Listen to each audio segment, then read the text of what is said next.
guys, welcome back to my channel.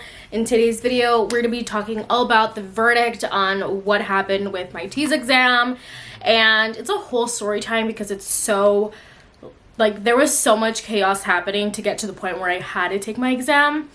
So it all starts Wednesday, November 30th. I was gonna go take my exam. My exam was scheduled, I think, for maybe 9 a.m. I believe, and it was at a proctored testing site, and it's proctored by PSI, not by like a certain school.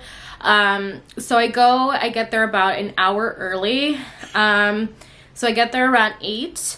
I sit in my car until like 8:30. I get out because you're supposed to get there 30 minutes early. And mind you, I had been awake since like 5 in the morning because I was freaking out about this test. I really wanted to pass, and it was already my second try. I felt like a lot of schools, by doing my research, you only get about 2 tries before you have to take a redemption course. I have no idea what that is. I will probably have to contact some schools and email them to ask what a redemption course is and how long it is. I'm hoping it's not crazy long, but there is that. So it was my second attempt. The first time that I took this exam, I got a 48% exactly. 56 in reading, 41 in math, 38 in science, and 54 in English. So that was the breakdowns from my last exam. So going in here, I was like, I really need to step it up, bring up the percentage. Overall, I needed a 62%. For some schools, other schools like ELAC, I needed a 62% in all sub 4 categories. So it was like the pressure's on. My results were nowhere near like 62%. So I really focused. And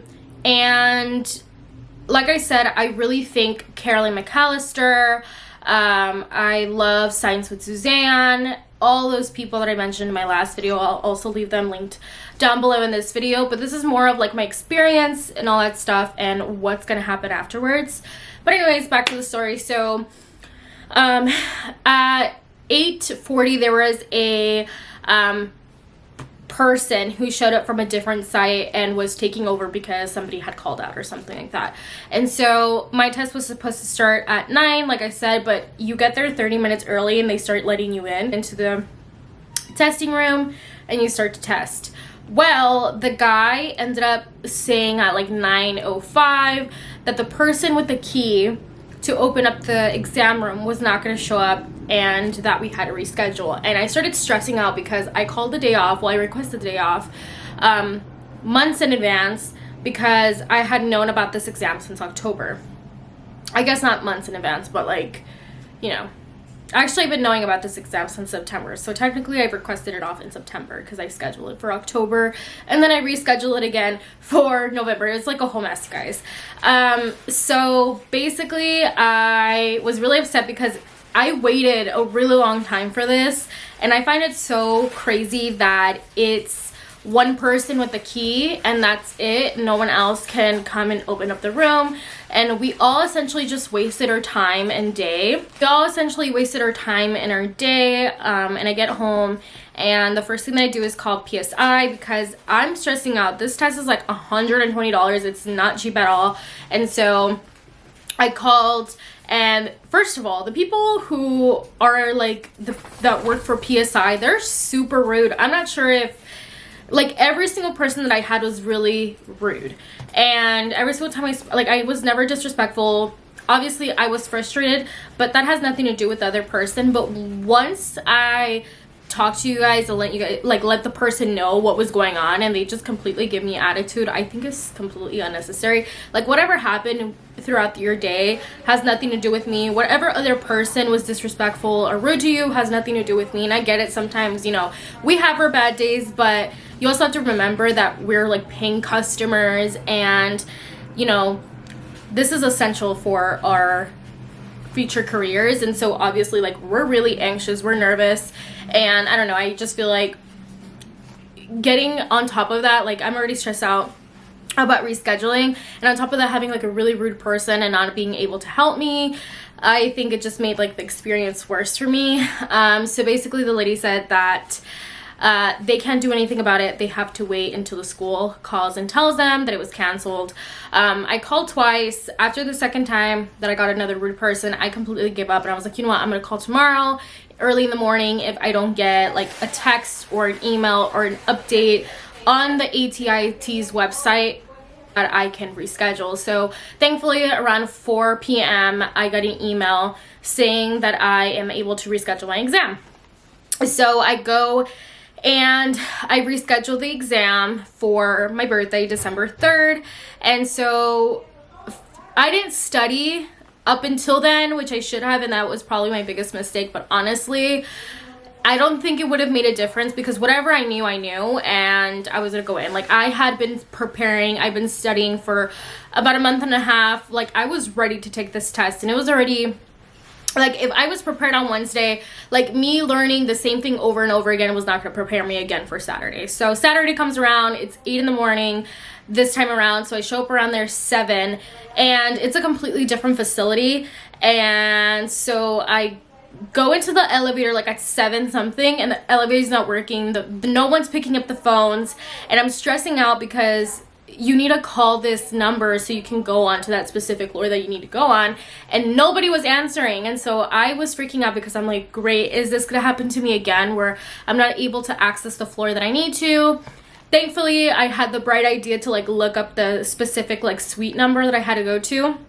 I called and they answered. They said that at 7:30, that's when they're gonna activate the elevators to work, which I've never heard an elevator do that, but whatever. Everything can be monitored apparently nowadays. But 7:30 rolls around, I get in and I take my test, and I leave this exam room feeling like complete shit. I felt like I failed it. I didn't think that I did good at all. The math section I thought was gonna be the worst thing ever, because I didn't really review all that much in the math section. I did review my conversions, which, let me tell you, did not help at all, to be honest, because on one of them they gave you like the conversions, like the kilos, like 1 kilo is equal to 2.2 pounds, and it gave it to me. The other two was like, oh, convert, let's say, liters to ounces, and like there was really, I didn't know how to get from that to that. So that's definitely something that I need to study this time around, spoiler alert. So I was just completely feeling defeated. I was really upset for like the first half of the morning, and I low-key kind of regretted taking it on my birthday, but it is what it is. The sooner that I get my results, the better. That way I know like what my plan is gonna be, whether if I failed or not, or if I passed, like I know that I can start like looking up different schools and stuff like that.